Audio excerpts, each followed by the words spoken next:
It's Dear Love Talk time, and here in this segment we answer any questions related to relationships.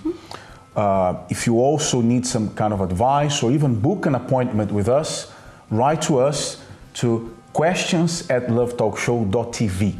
Okay? Here's the question for today's show.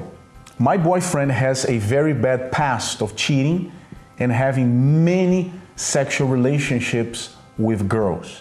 I knew about his past because we have spoken about it before. However, after dating for 2 years now, I'm finding out that he lied about many things he told me and hid things from me. Also, a few months ago, I noticed him speaking to a girl from work inappropriately and flirting with another girl.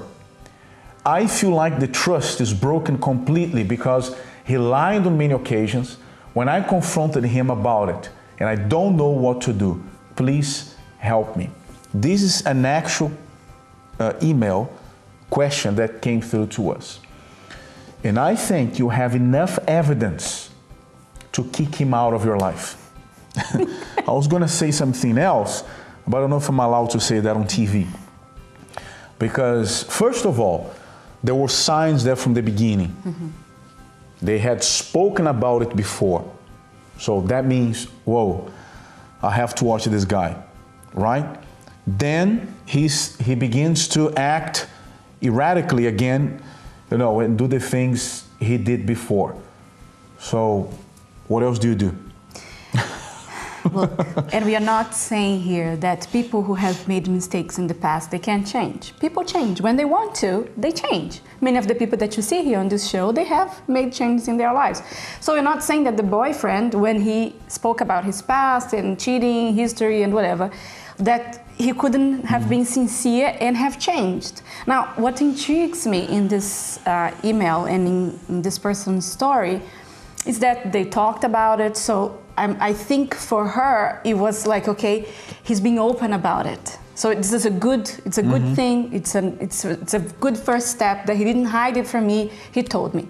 Great. Now, I find it odd that only after 2 years, she started seeing his behavior.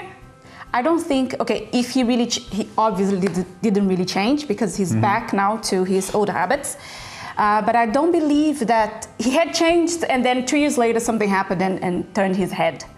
I believe that maybe he wanted to change. He forced himself to change, maybe even told her in the hopes that that would make him stick to his new decision. But I find it odd that throughout these 2 years, nothing ever came up. There was no flirting, there was no secret. And only now she's finding out these things. In my mind, there is no doubt what she needs to do. What do you want to do? You see all this, you see his history, you see what he's doing. He's flirting with people, talking appropriately with another. You saw that he lied to you and you say, I feel that the trust is completely broken. I agree. I repeat what I said before. You've given us enough reason to put an end to the relationship. I mean, we're not here to tell you what to do. You should stop seeing this person and you should give him a chance. Maybe you tried to give him a chance at the beginning, as she said, but you didn't see much change there. But honestly speaking, based on everything you told us now, all the evidences you gave us, you presented us with, I mean, what else is left?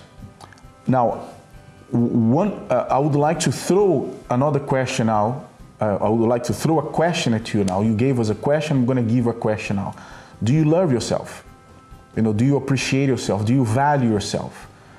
Because, even writing to us and asking us, what should I do, means, it sounds like, please just give me one reason so I can keep him in my life. Because, in spite of all that he has done, I love him. There's that thing, I love him. That's right. So that's the question. Do you love yourself? Do you value yourself? By reading a question, once again, as I said, if I put myself in your shoes, I would be revolted, angry, not necessarily, physically angry, getting angry and violent, but, upset the situation and say, enough, I don't need this. So that even before saying to you what to do, before giving you that answer that you're looking for, my question to you is this: how much do you value yourself? If you say a lot, you know what to do. If you say, no, I do, I appreciate I love myself, I don't accept this kind of treatment because I'll never do that to myself or to another person. So you know what to do. If that's not the case, that's why you're still asking that question, perhaps with the hopes that we could say something here that, could give you the impression that, try something else. Here is a trick, or here's a tip, or here's a recipe. As I said, repeating, if you have self-value and self-love, you know what to do. Okay? But in case some of you who are watching us don't know what to do, once again, questions@lovetalkshow.tv, and we'll be more than glad to answer to your questions here. But be ready to hear the truth. Okay? Again, it's questions@lovetalkshow.tv.